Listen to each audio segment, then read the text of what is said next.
buenas noches. Bienvenidos al programa de la revista de la Universidad de México en TV UNAM. Los invito a acompañarnos todos los viernes a las 8:30 en la reflexión y el diálogo que construimos aquí. En este periodo de cambio en que dejamos el 2017 y empezamos el 2018, la revista eligió hablar de propiedad. ¿Qué poseemos? ¿Qué hemos poseído? ¿Y qué aspiramos a poseer? No hablamos solamente de objetos materiales, hablamos también de cuerpos, hablamos de bienes naturales, hablamos también de ideas. Decía el filósofo francés Jean-Jacques Rousseau que el primer hombre que tuvo la idea de poner una cerca en un terreno y decir, esto es mío, y que además encontró gente lo suficientemente sencilla para creerle, fue el verdadero fundador de la sociedad civil.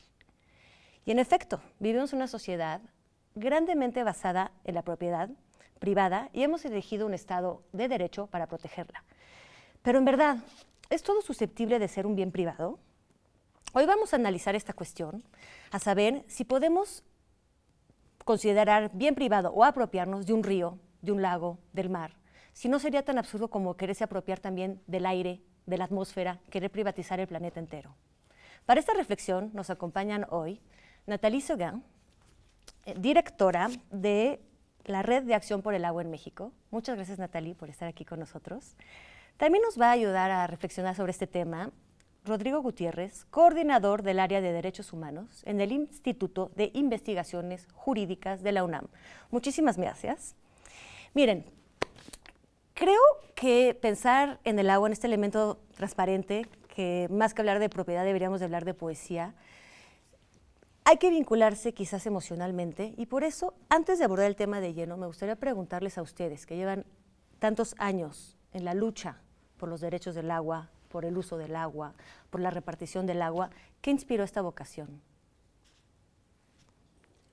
Bueno, pues antes que nada, muchísimas gracias por la invitación. Creo que sí, definitivamente es un tema muy inspirador y la manera en la que lo estaríamos abordando como propiedad puede uno tener la propiedad del agua o no, es altamente peligroso hablar así del agua, ¿no? Como una propiedad. ¿Qué me inspiró todos estos años de trabajo? Yo creo que el hecho de que el agua es lo que nos da la vida. El agua es lo que permite la vida no solamente a nosotros como seres humanos, sino a todo lo vivo en este planeta. Sin el agua no existiría vida en este planeta. Claro, porque no estamos en riesgo solo nosotros, sino los ecosistemas. Tú que eres maestra en biología, me imagino que quizás empezó por ahí también. Bueno, no soy realmente maestra en biología, pero sí me he dedicado todos estos años a lo que es el manejo del agua, a lo que es la perspectiva social del agua también. Y en ese sentido creo que es muy importante poner al centro de atención por qué es que nos hemos separado tanto de la naturaleza. ¿Por qué nos hemos considerado fuera de un ecosistema? Y creo que ese es uno de los males principales en esta sociedad. Nos vemos como unos seres que somos superiores a todos los demás seres de este planeta y eso nos ha llevado a un individualismo, a quedarnos cada vez más desconectados de este ecosistema, de esta naturaleza, de este planeta, y al perder esta conexión, claro, estamos perdiendo, diría yo, la raíz misma de nuestra propia vida. Claro, al separarnos de un bien, verlo como externo, podemos apropiarnos de él. De ahí viene también este problema. Rodrigo, ¿tú? Bueno, yo ahora, la verdad es que no me lo había preguntado. En primer lugar, muchas gracias por la invitación, Yael. Pero yo tengo recuerdos de infancia de ríos muy emocionantes que incluso reaparecen en momentos de sueño. Tengo una conexión especial con agua de ríos bajos además, de ríos no muy caudalosos. Tengo esa conexión emocional y luego tengo otra conexión emocional también que es de indignación por los procesos de despojo, por los procesos de contaminación, de daño hacia las comunidades campesinas, indígenas, que en este proceso, digamos, de neoliberalización salvaje, en el que justamente el proyecto es privatizarlo todo, se producen acontecimientos graves en los cuales, muy desproporcionados en la correlación de fuerza y de poder, en los cuales grandes transnacionales, grandes poderes privados salvajes, apoyados por el gobierno, aterrizan en territorios, se apropian de recursos naturales, del agua, desplazan a las comunidades, las amenazan, las agreden y por lo tanto les quitan sus propias condiciones de vida, les arrebatan un bien fundamental que no solo es un recurso natural para reproducir economía, sino también es un bien cultural, es un bien social, es un bien con el que la gente está conectada emocionalmente. Entonces, esa indignación es la que también me mueve a la defensa por el agua. De acuerdo, gracias. Yo creo que necesitamos esta indignación y creo que se está propagando rápidamente. Vamos hacia el principio. ¿Podemos apropiarnos de un río? Es decir, si como este hombre imaginario que plantea Rousseau al principio de las privatizaciones allá por el siglo XVIII, si yo en mi terreno encuentro agua, ya es mía, puedo tomar posesión y no dejar que la gente pase por ella, o sea, ¿puedo apropiarme como de la tierra, de las fuentes de agua? Bueno, esto es un debate jurídico muy intenso. En principio yo te diría que no te puedes apropiar del agua. Lo que ocurre es que el artículo 27 constitucional, en su párrafo quinto, establece una regla, que es una regla muy vieja que se llama regla de captura, según la cual las personas dueñas de los predios o de las tierras ejidales o de las tierras comunales, cuando hay libre alumbramiento, o sea, cuando hay un manantial o cuando hay un ojo de agua, y ese manantial o ojo de agua brota dentro de los límites de mi territorio o de mi propiedad, me puedo apropiar de esa agua. Eso significa que me apropio del agua que nace, no me apropio del agua del subsuelo, no puedo decir que el agua del subsuelo es mía. Claro, porque el agua pasa y se circula hacia todos. Claro. Ahora, eso tiene que ver con el libre alumbramiento. Yo lo que no puedo hacer es apropiarme de un río. O sea, yo puedo pedir la concesión al gobierno, a través de la Conagua, a la Federación a través de la Conagua, de poder acceder al agua de un río.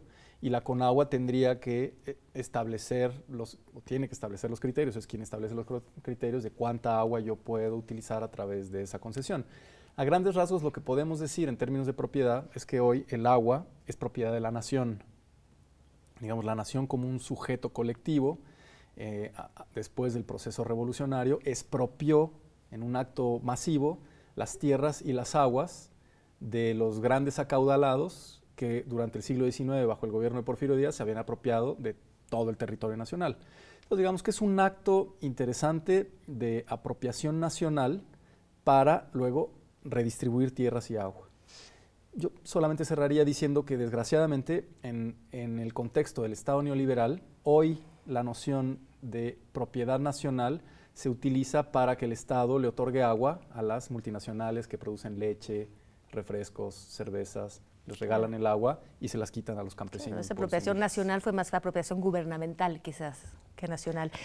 Es que lo de los alumbramientos, creo que Natalia hablamos un poquito del caso de Copuda en Oaxaca.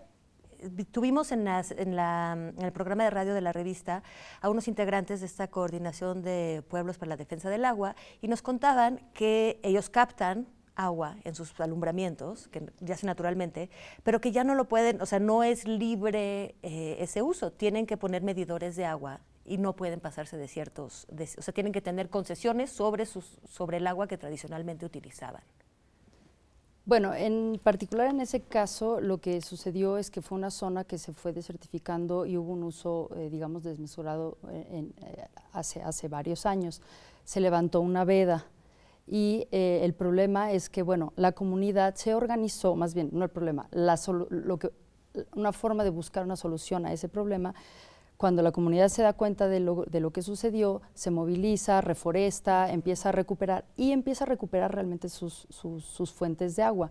El problema en el que se encuentran hoy en día es que después de haber hecho todo este trabajo de recuperación digamos, de sus fuentes de agua, la veda no se levanta. Y es ahí donde surge, digamos, el debate, ¿por qué no si ellos han hecho todo este trabajo de recuperación, ¿por qué no pueden volver a acceder a estas fuentes de agua? Entonces, digamos, es un caso de cómo se aplica una ley y luego no se está valorando lo que posteriormente sucede. Y creo que aquí es un caso muy positivo de una comunidad que se da cuenta, empieza a cambiar sus formas de uso de agua, recupera, pero ahorita se está encontrando con este ¿Podría bloqueo? ser una alternativa a esta apropiación nacional que al final fue gubernamental, el gestionar por comunidades el agua? Bueno, definitivamente creo que me gustaría ir un paso más atrás en el sentido de cómo surge todo esta dinámica de propiedad privada, ¿no? Desde los años 90, claramente con el periodo neoliberal, empieza a haber todo una apropiación de todo, propiedad tanto de lo intelectual, del conocimiento, de los medicamentos, hasta de lo vivo, ¿no? Material genético se puede privatizar. En todo lo que son inversiones públicas se ha perdido digamos, el objetivo principal, que es hacer inversiones para un bien colectivo, para un bien común, para un bien de la sociedad. Y en ese sentido se ha pervertido y en vez de hacer inversiones en mira de un bien por una sociedad a la cual normalmente tiene que responder como gobierno, se está digamos, priorizando estos usos de agua a intereses muy particulares, como mencionaba Rodrigo, desde embotelladoras de agua hasta usos mucho más perversos, como es el uso del agua para la minería, para el fracking, en donde se están utilizando millones y millones de litros de agua simplemente para hacer un solo pozo de fracking. Estamos hablando de 20 millones de litros de agua por una fractura hidráulica. Entonces, esta agua además es contaminada a niveles que hoy en día no se conoce ningún sistema de tratamiento de estas aguas. Entonces nos encontramos con gobiernos que están quitándole el agua a las comunidades, quitándole el agua incluso a comunidades que han hecho un muy buen uso, digamos, de conservación de las zonas para mantener estas fuentes de agua, se les está quitando, se les está, digamos, casi expropiando. Casi expropiando, para entregar esta agua a intereses muy particulares y privados con fines de lucro, sin tomar en consideración toda una comunidad. Vamos a hacer una pausa y regresamos con este tema de la gestión comunitaria, las diferentes maneras de apropiarse o de liberar el agua. Vamos a tratar de liberarla. Por favor, no se vayan, escríbanos, aprovechen esta pausa y les responderemos la próxima semana. Ahorita volvemos.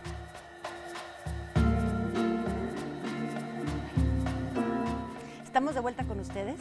Muchas gracias por seguir aquí con nosotros. Estábamos con el tema del agua y la gestión comunitaria. Quizás que nos podría ayudar a liberar un poco el agua, recuperar el agua. ¿Qué nos dices? Sí, efectivamente. Bueno, primero, retomando lo que decía Nathalie, ¿no? Los procesos de privatización y cómo el Estado neoliberal ha ido facilitando que ciertos actores se apropien de este recurso. Actores que hacen un uso muy irresponsable, no solo en cantidades, sino también por los resultados del agua. Se está utilizando una cantidad indescriptible de agua para la minería, para el fracking, para la industria, sobre todo para la agroindustria de exportación. Y todos esos procesos son altamente contaminantes. Entonces la industria no solo usa mucho, sino que además nos regresa un agua que no se puede usar, que tarda mucho. Nos la echa a perder. Nos echa a perder el agua. Entonces ahí se ha ido generando un proceso de escasez de un bien común, y eso ha ido consiguiendo que el agua se convierta en una estupenda mercancía, porque cuando un bien se convierte en escaso, se convierte en una mercancía óptima, porque las personas vamos a tener que pagar por él. Yo cada vez pago más por agua. Claro. Yo vivo en la ciudad, es cierto que en la ciudad no vemos ríos, pero todos los accesos al agua para beber y potable son pagables. No, y los que pagan más son los más pobres, que bueno, este es otro tema. Pero yendo al tema de la cuestión comunitaria, eso ha ido generando una tensión entre si el agua debe ser, para resolver los problemas, debe ser considerada como una mercancía para que el mercado los resuelva, o si el agua debe ser un bien común que deba ser gestionado por el Estado. Y es muy interesante saber que Elinor Ostrom, en el 2009, ganó el Premio Nobel de Economía, demostrando que la gestión más eficaz no es ni la gestión pública ni la gestión privada. La gestión más eficaz es la gestión comunitaria. Y es muy importante decirlo porque en América Latina y en México tenemos una larguísima tradición de gestión comunitaria, una increíble experiencia histórica que está en nuestros pueblos, que está en la memoria colectiva de nuestros pueblos y que saben cómo gestionar el agua. Y eso está prohibido. La ley no permite la gestión comunitaria del agua. Entonces, es un debate importante que tendríamos que discutir desde, digamos, la capacidad que tienen nuestros pueblos de gestionar el agua, de liberar el agua, de protegerla, y por otro lado, del régimen jurídico que bloquea esas opciones. Sí. ¿Tú ves posible? Digo, estas comunidades también son acotadas. ¿Podríamos como replicar el modelo y hacer pequeñas comunidades incluso en las ciudades y en lugares donde no tenemos esa tradición? Yo no diría que son acotadas. De hecho, yo creo que en el país la gran mayoría de los pueblos se rigen bajo manejo comunitario del agua. ¿Por qué? Porque realmente el Estado no ha logrado llegar a todas estas zonas, todos estos pequeños pueblos en donde no llega con infraestructura para dar acceso al agua potable y al saneamiento como la ley lo mandata. En ese sentido, yo quería mencionar que la ley ciudadana que se ha propuesto para la Ley General de Aguas, que en un proceso de construcción colectiva que se ha dado en los últimos años, justamente uno de los elementos clave que presenta es el reconocimiento del manejo comunitario del agua y cómo en vez de desaparecer, tendría que ser fortalecido, tendría que ser capacitado para justamente poder replicarlo. Y la réplica, claro que se puede dar a nivel urbano, incluso existe hoy en día el sistema de manejo urbano Tecámac, es un sistema colectivo que se está manejando muy eficazmente. El problema es cuando empieza a haber un manejo eficaz, entonces llega el Estado y quiere apropiarse y quiere municipalizar el sistema. Entonces, creo que aquí justamente llegamos a un punto en donde necesitamos de un marco legal que reconozca digamos, al manejo comunitario del agua, pero por el otro lado también es importante que el manejo comunitario del agua también se fortalezca y mejore ciertos aspectos, como por ejemplo la participación de las mujeres en la toma de decisiones, ¿no? Por ejemplo, en las asambleas. Es un aspecto en donde igual se cojea en algunas comunidades que tendría que ser revisado, ¿no? Claro. ¿Es factible este cambio? ¿Lo ves? Bueno, no solo es factible, es obligación. ¿Está en curso? No, es obligación del Estado.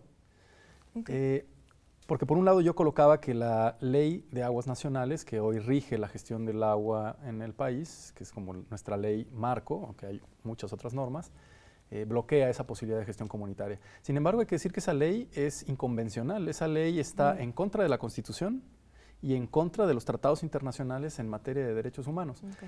Por eso es importante la modificación constitucional que ocurrió en febrero de 2012, el 8 de febrero de 2012, al incluir el derecho humano al agua en nuestra Constitución, porque ese elemento es un punto de quiebre sobre la forma tradicional en la que concebíamos el agua y sobre la gestión de la misma. Las nuevas generaciones ya no concebimos el agua de manera tradicional. Yo me imagino, yo vi, Nathalie, seguramente todos nosotros vimos cuando empezaron a aparecer las botellas de agua, ¿no? Ajá. O sea, agua no pagada o agua gratuita está muy lejos de las ciudades, está muy lejos. Si estamos hablando de regresar a un concepto antiguo del agua, ¿qué tan atrás podemos ir? ¿Podemos quizás volver a tener el recurso como nos lo dio el planeta? O sea, como salir y respirar el aire. Yo no iría hacia atrás, iría hacia adelante, sin perder nuestra memoria y nuestra capacidad de gestión y recuperar la capacidad, la tradición comunitaria y de gestión popular del agua. Pero hacia atrás ya va a ser muy difícil porque hoy tenemos que hacernos cargo de que hay 7.500 millones de habitantes sobre el planeta.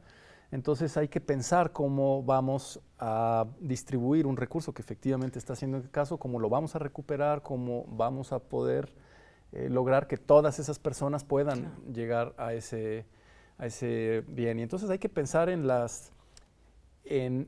todo el debate vinculado a la ecología y las propuestas alternativas de gestión, no solo comunitaria, sino de gestión pública, de gestión social, a través de las cuencas del agua, ¿no? Como estamos hablando de propiedad, y eso significa también mercantilización, ¿no? E intercambio, me hace pensar muchísimo todo este problema del agua y la escasez. Se dice también que va a ser el oro, ¿no? Dentro de algunos años por ese problema de escasez. Bueno, toda la economía siempre se ha basado sobre lo escaso, ¿no? Entonces está realmente, ¿no? Cuando el oro era escaso, y ve lo que ha pasado con la minería, siglos y siglos de minería para tratar de extraer oro, que era el valor, ¿no? De intercambio. Puede llegar a ser un valor de intercambio el agua, y eso sería terrible. Al ratito va a ser el aire, no sé.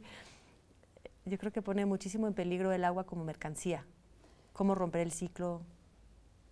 Bueno, creo que algo que es importante mantener en mente es que el agua en sí ya no es un problema de futuro, es actual, ¿no? Okay. Digamos, las guerras de agua existen ya desde hace varias décadas. De diversas, tienen distintas tonalidades, ¿no? Pero guerras de agua ya las estamos viviendo. Pueden ser guerras comerciales, pueden ser guerras literales.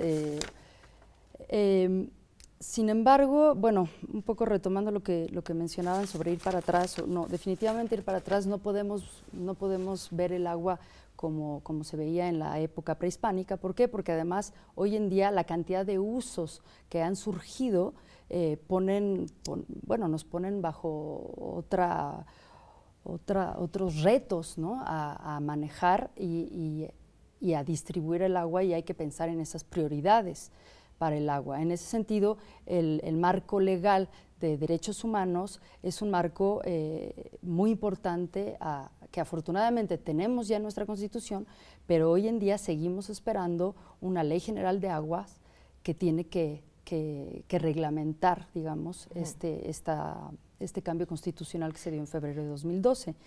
El ciclo del agua, ¿no? Hablando de la importancia del ciclo del agua, y de la escasez, ¿no? Cuando a mí y de las dicen, comunidades, ¿no? Se está escaseando el agua. No se está escaseando el agua en sí. El agua, hay un solo volumen de agua en este planeta y seguirá siendo este volumen de agua en este planeta.